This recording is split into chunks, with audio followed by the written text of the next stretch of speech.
అందరికీ నమస్కారం. అవధానుల విజయలక్ష్మి గారు రాసిన మంగపతి డజనున్నర మినపట్లు 3వ భాగంలోకి వెళ్ళిపోదాం. బస్సులో కూర్చున్నాడే గాని మంగపతికి మనసులోంచి ఆ 3 గ్లాసుల మినపప్పు 9 గ్లాసుల బియ్యము పోవడం లేదు.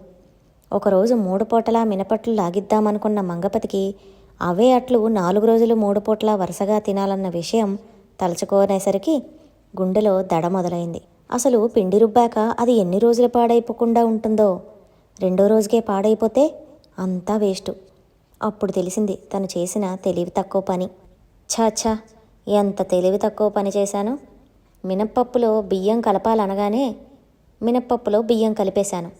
గిన్నెలోంచి 3 వంతుల పప్పు తీసేసి మిగిలిన దానికి 3 గ్లాసుల బియ్యం కలిపితే సరిపోయేది. నీళ్లలోంచి తీసిన ఆ పప్పు ఎండలో పెడితే ఎండిపోయి మళ్ళా వాడుకొని పనికొచ్చేది అనుకున్నాడు మనసులోనే నెత్తిబాదుకుంటూ. ఇప్పుడైనా ఆలస్యం అయిపోలేదు. ఇంటికెళ్ళి నానబెట్టిన పప్పుని బియ్యాన్ని 4 భాగాలు చేసి 3 భాగాలు ఎండలో పెట్టేస్తే సరి అనుకున్నాడు మళ్ళా. కానీ ఆఫీసుకి ఇప్పటికే ఆలస్యం అయిపోయింది. బస్సు దిగి మరో బస్సు పట్టుకొని ఇంటికెళ్ళి మళ్ళా రావాలంటే చాలా ఆలస్యం అయిపోతుంది. పోనీ ఇవాళకి సగం రోజు సెలవు పెట్టేస్తాను. వేస్ట్ అయ్యే పప్పు బియ్యం కంటే సగం రోజు సెలవు ఖరీదు ఎక్కువ కాదు అంటూ మనసులోనే లెక్కలు వేసుకున్నాడు. అనుకున్నదే తడవు బస్సు దిగిపోయాడు మన మంగపతి. అవును, తను పప్పుని బియ్యాన్ని పెరట్లో ఎండపెట్టడం చూస్తే పక్కింటి 10 ఏళ్ల పెద్దయిన చెల్లెమ్మ నానాయాగి చేస్తుందేమో. 2 ఇళ్లకి కలిపి ఒకటే పెరడాయే. తనొక్కడి కోసం పక్కింటి అన్నయ్య గారు 4 సేర్ల పప్పు బియ్యం నానబెట్టుకున్నారని వీధంతా టామ్ వేసేస్తుందేమో.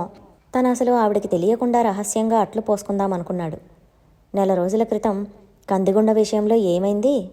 అలమేలు పిల్లలకి సెలవులిచ్చారని వచ్చింది. వెళ్తున్నప్పుడు ఓ పెద్ద హార్లిక్స్ సీసా నిండా కందిగుండ తయారు చేసి ఇంట్లో ఉంచి వెళ్ళింది. మంగపతికేమో కందిగుండ అంటే ప్రాణం. కందిగుండ ఉంది కదా అని వరుసగా వారం రోజులు కూర చేసుకోవడం మానేశాడు. ఏ మాటకామాటే చెప్పుకోవాలి. అలిమేలు కందిగుండ అద్భుతంగా చేస్తుంది. కందిగుండకి జోడీగా కాల్చిన వంకాయ పులుసు పచ్చడి చేసుకుంటే స్వర్గంలో ఉన్నట్లుంటుంది మన మంగపతికి.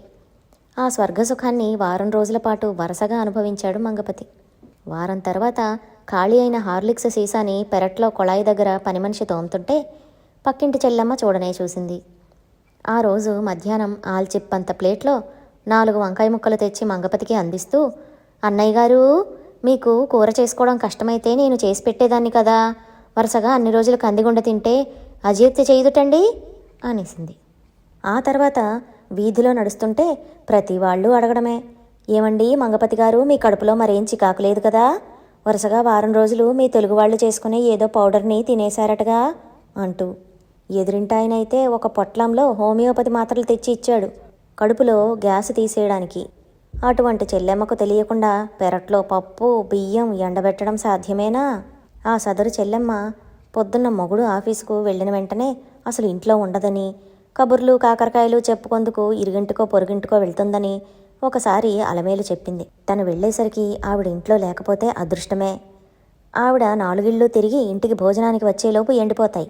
కానీ ఆవిడ ఇంట్లోనే ఉండి మళ్ళా ఎందుకు వచ్చారు అన్నయ్య గారు అని అడిగితే తలనొప్పనో కడుపు నొప్పనో చెప్పొచ్చు.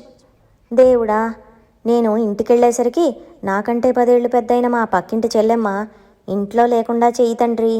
నువ్వు అలా చేసావంటే రేపు నీకు ఒక కొబ్బరికాయ కొడతాను. ఎలాగూ పచ్చడి చేసుకునే ప్రోగ్రాం ఉంది కదా అని దేవుడికి మొక్కుకున్నాడు. మరి దేవుడు మంగపతి మొర ఆలకించాడో లేదో వచ్చే భాగంలో చూద్దాం. ఈ కథ మీకు నచ్చిందా? అయితే లైక్ చేసి సబ్స్క్రైబ్ చేసి పక్కనే ఉన్న బెల్ ఐకాన్ను క్లిక్ చేయండి.